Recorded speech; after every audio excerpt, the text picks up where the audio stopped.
Next week's Super Bowl festivities include all kinds of entertainment, including free concerts and parties.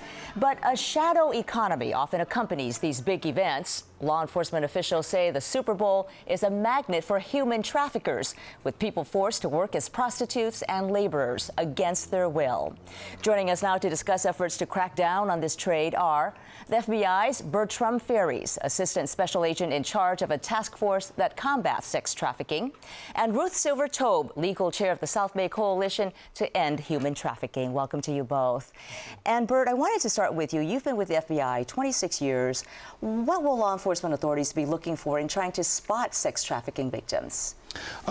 Some of the things we'll be looking for, first of all, we will be looking at the internet sites and internet blogging sites, what we know are commonly used by traffickers and commonly used by victims who are part of the industry.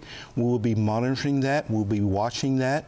We will also be monitoring sites around various cities, streets, hotels, other venues that we know are known trafficking sites and where we've done operations and identified victims and traffickers before. We will be highlighting those areas. And so are there, when you say that, are you saying that some of these networks travel from state, to event, and that some of these are known victims and traffickers to you that you will actually may see? Absolutely.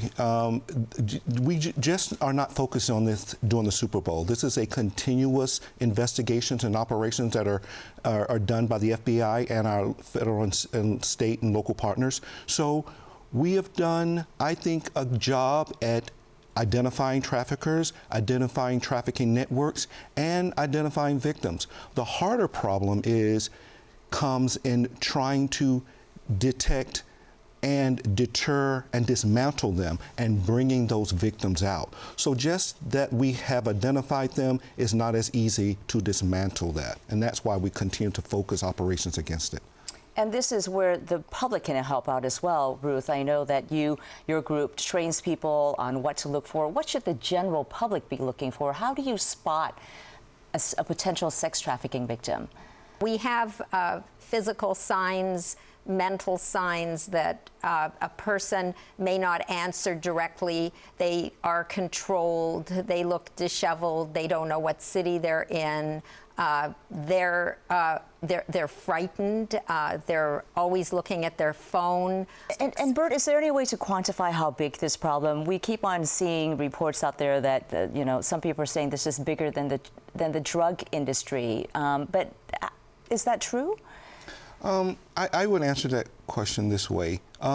With the drug industry, you have a product that can be consumed. It is a perishable product. The drugs are there, they're used by the individual, although there's a continuous stream of that.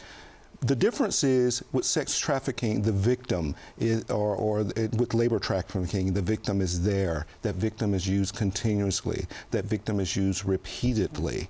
And until that victim withdraws himself, or with our non-profit agencies or law enforcement is able to remove that victim, it is a continuous process.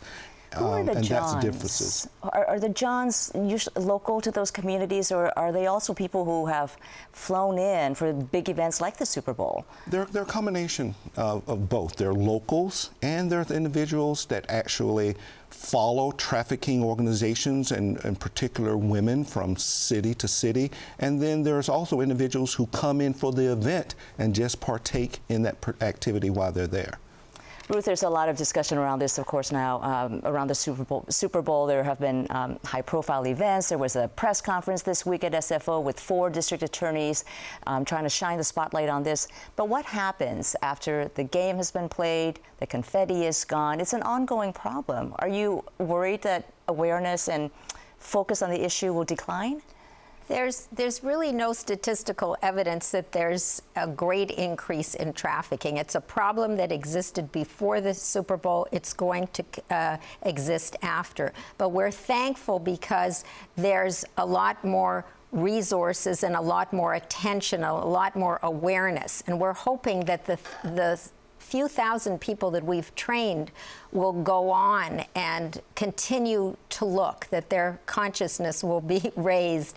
And so we're hoping it'll continue. But that is a worry. There's people that are vulnerable, and there's also people that are going to take advantage, that are greedy, that don't have, you know, any type of conscience and will exploit people.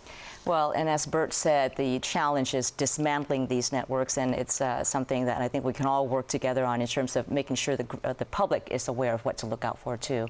So thank you both, FBI agent Bertram Fairries and Ruth Silver Taube with the coalition, the South Bay Coalition to End Human Trafficking.